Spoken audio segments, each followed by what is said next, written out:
God of salvation. I had once attended a seminar on inner healing hosted by a team of 4 pastors.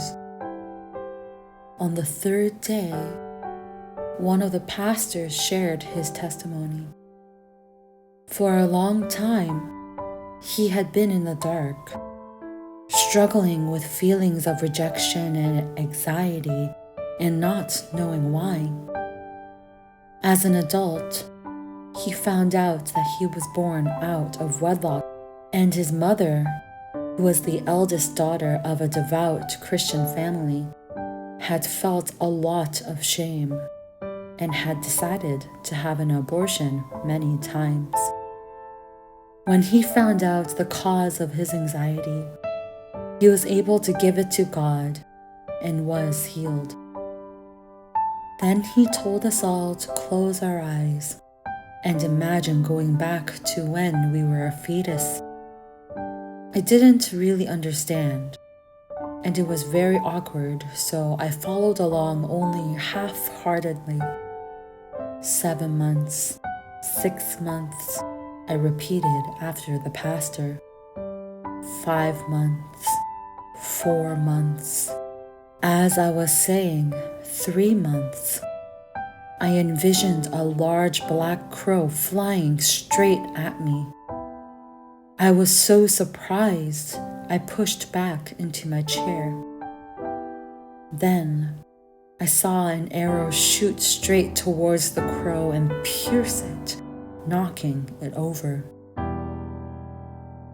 It was such a vivid and puzzling image, so I asked the pastor about it. He told me to go and ask my mother if anything had happened when she was 3 to 4 months pregnant with me. Though my questions seemed to come out of nowhere, my mom explained everything very calmly. She had gone to the hospital after developing pleurisy, and that's how she found out she was pregnant with me.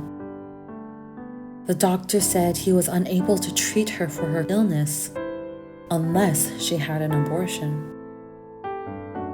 At the time, her body was too weak for the procedure, so he sent her home asking her to come back when she regained her strength. My shocked father prepared many nutritious foods, and my mother was able to restore her health. When she went back to the hospital, however, I had grown too much to be aborted, and that was how I was able to come into this world.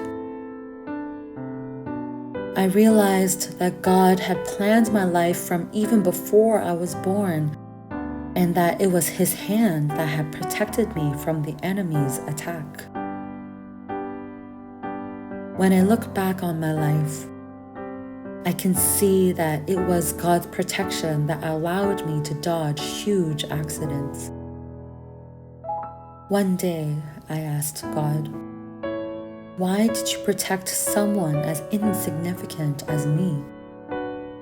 Amongst all of these other people, I am a nobody."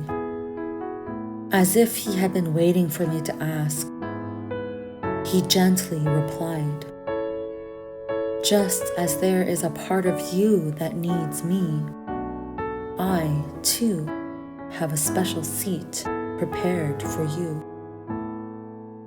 Of all the times we spent together, which was your favorite? It's when you were curious about me and asked me many questions. What is the most pitiful thing about me? I have so many gifts prepared for you, but you have not yet chosen any. You started to choose some of these gifts, but gave up halfway, so I could not give them to you. It would be so good to see you joyfully open these gifts. How big are you, God?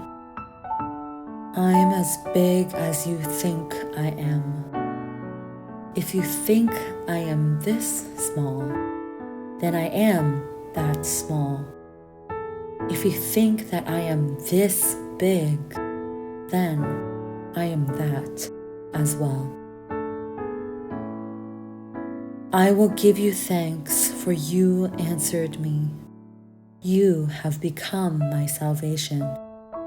Psalm 118:21. I love you, Lord, my strength. The Lord is my rock, my fortress, and my deliverer. My God is my rock in whom I take refuge, my shield and the horn of my salvation, my stronghold. Psalm 18:1-2.